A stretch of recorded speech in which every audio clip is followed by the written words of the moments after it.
Perkenalkan, nama saya Roberto, jurusan Kesehatan dan Edukasi, Fakultas Ilmu Keolahragaan, NIM 17089035.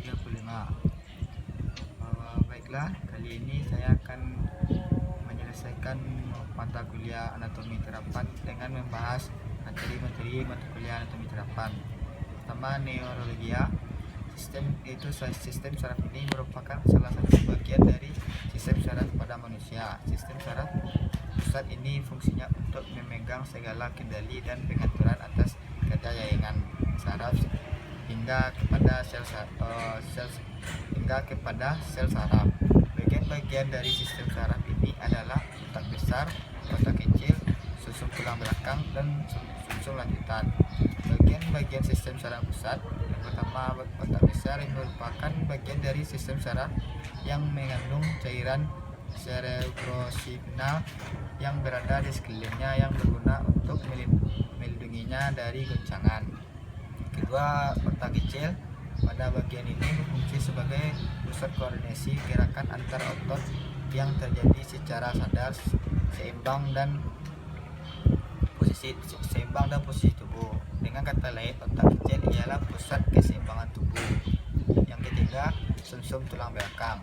Pada bagian ini berfungsi sebagai pusat gerak refleks, sebab di dalam sumsum tulang belakang terdapat saraf sensorik, motorik, dan saraf penghubung. Fungsi saraf tersebut ialah sebagai pengantar impuls dari ke otak. Yang keempat, sumsum lanjutan. Bagian ini berfungsi untuk mengatur suhu tubuh, mengendali dan mengatur beberapa gerakan refleks seperti batuk, bersin, berkedip, dan selain itu juga sumsum ini berfungsi untuk pusat pernafasan. Pusat kedua adalah saraf tepi. Sistem saraf tepi terdiri dari 12 pasang saraf kranial yang mencuat dari otak dan 31 pasang saraf tulang belakang. Fungsi utama dari sistem saraf tepi adalah untuk menghubungkan sistem saraf pusat ke organ, anggota tubuh, dan kulit untuk memungkinkan pergerakan dan perilaku yang kompleks. Fungsi lain dari sistem saraf tepi adalah mengirim informasi yang dikumpulkan oleh reseptor sensorik tubuh ke saraf tepi, kemudian saraf pusat. Setelah saraf pusat mengirim informasi tersebut, sistem saraf tepi akan mengirim perintah kembali ke tubuh. Saraf tepi juga memiliki dua sel saraf penting, sel saraf motorik dan sel saraf sensorik. Sel saraf sensorik berfungsi untuk mengumpulkan impuls dari reseptor sensorik di area seperti kulit, otot, dan organ, dan juga membawa impuls tersebut menuju saraf utama.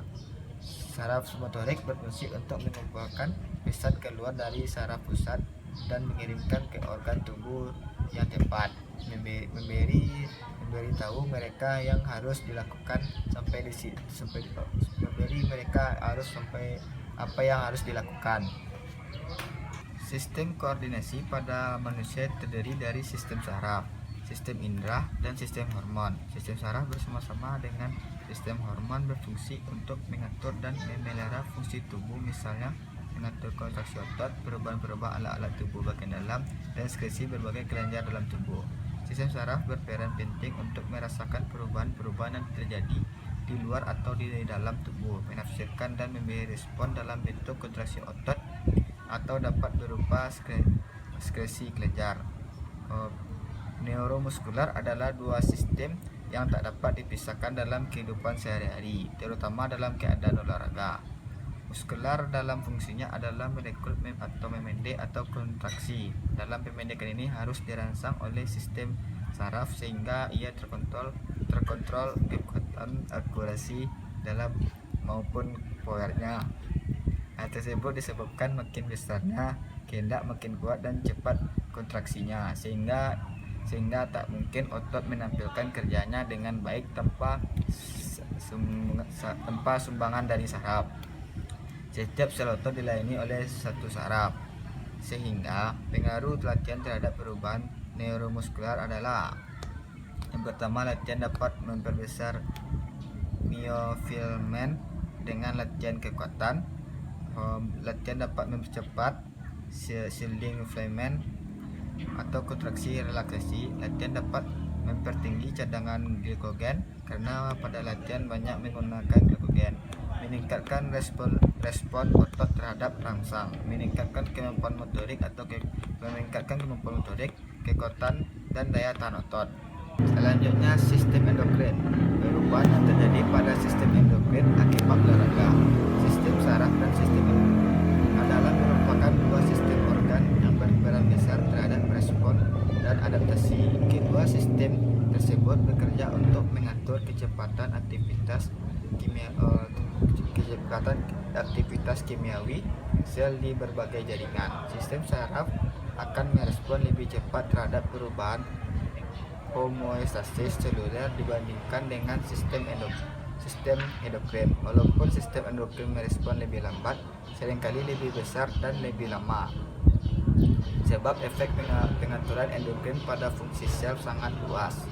Diperkirakan perubahan fungsi endokrin inilah yang bertanggung jawab terhadap berbagai respon dan adaptasi fisiologis terhadap pelatihan olahraga. Mekanisme aksi endokrin biasanya berbentuk tiga. Yang pertama, perubahan kecepatan sintesis enzim protein. Kedua, perubahan kecepatan sintesis molekul. Ketiga, perubahan permeabilitas membran sel. Selanjutnya, perubahan yang terjadi pada genitalia maskulinae dan genitalia feminae akibat olahraga.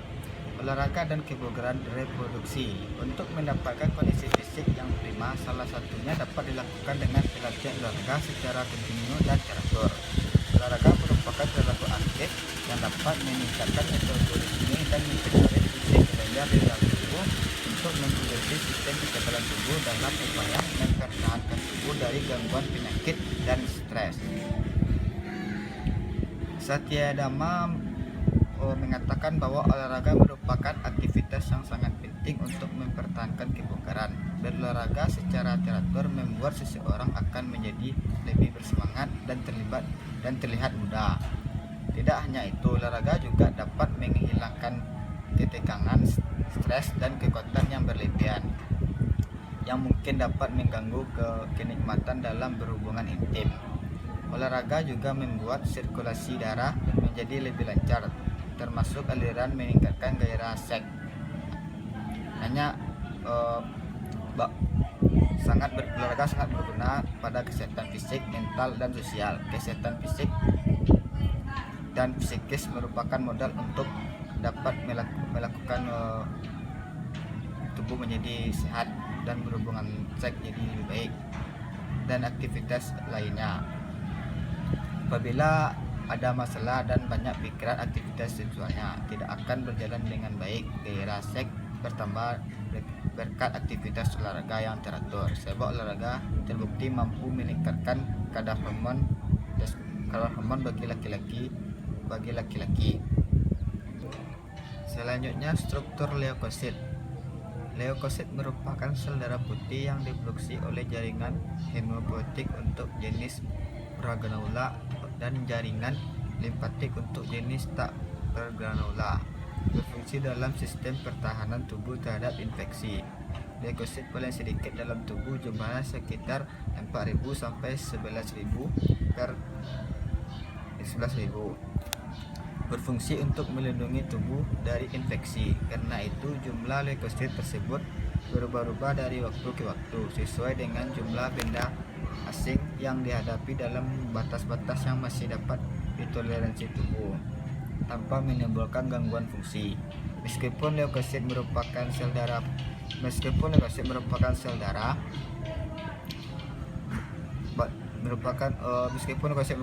tapi fungsi leukosit lebih banyak dilakukan di dalam jaringan. Leukosit hanya bersifat sementara, mengikuti aliran darah ke seluruh tubuh. Apabila terjadi perdagangan pada jaringan tubuh, leukosit akan pindah menuju jaringan yang mengalami radang dengan cara menembus dinding. Jenis-jenis leukosit terdiri dari dua kategori, yaitu granulosis, yaitu sel darah putih yang di dalam sitoplasma terdapat granula, Yang keduanya agranulosit merupakan bagian dari sel darah putih di mana mempunyai inti dari sel satu lobus dan sitoplasma tidak bergranula.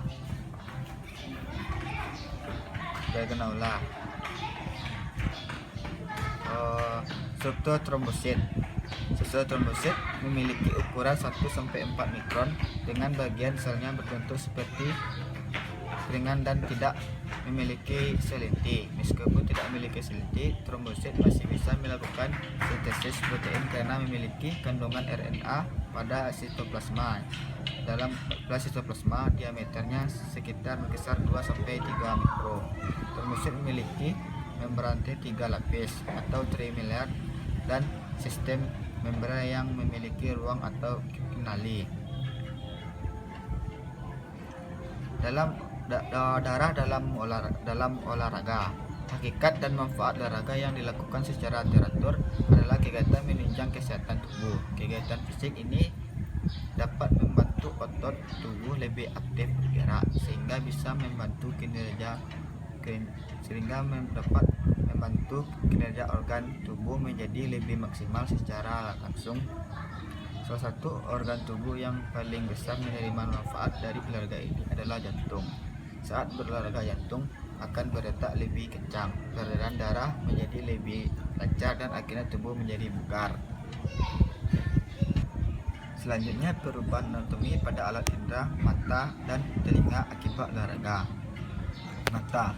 Anatomi bola mata. Bola mata berbentuk bulat dengan panjang maksimal 28. Bagian anterior bola mata mempunyai kerongkongannya yang lebih cenderung sehingga terdapat bentuk dengan dua kerongkongan berbeda. Bola mata dibungkus oleh 3 lapisan jaringan, yaitu lapisan sklera yang bagian terdepannya disebut kornea, lapisan uvea dan lapisan retina. Di dalam bola mata terdapat cairan aqueous humor, lensa dan vitreous humor. Konjungtiva. Konjungtiva adalah membran mukosa yang transparan dan tipis membungkus permukaan posterior kelopak mata dan permukaan anterior sklera. Konjungtiva batasan dengan kulit pada epipalebral dan dengan epitel kornea di imbus. Sklera merupakan jaringan ikat yang lentur dan memberikan bentuk pada mata. Jaringan ini merupakan bagian titular yang melindungi bola mata. Bagian terdepan sklera disebut kornea yang bersifat transparan yang memudahkan masuk ke dalam bola mata. Kornea adalah selaput bening mata, bagian selaput mata yang tembus cahaya dan merupakan lapisan jaringan yang menutup bola mata sebelah depan. Kornea ini dilapiskan ke dalam sklera pada imbus lekukan melingkar. Pada sambungan ini disebut siklus sklerilis. Kornea dewasa rata-rata mempunyai tebal 550 pusatnya, diameter horizontal sekitar 11,75 dan vertikalnya 10,6. Telinga. Proses pendengaran, getaran suara, gelombang suara, telinga luar, membran timpani bergetar, interstitius mellius getar atau gelombang suara di aplikasi. Dikuatkan venesta fibrosus, vestibulum, cairan Purkinje dan endolme, ujung-ujung saraf dalam organ korti, intersplasi, bunyi atau suara. Sekian pembahasan mengenai anatomi terapan untuk menyelesaikan tugas saya. Terlebih dan terkurang kalau ada salah mohon dimaafkan. Assalamualaikum warahmatullahi wabarakatuh.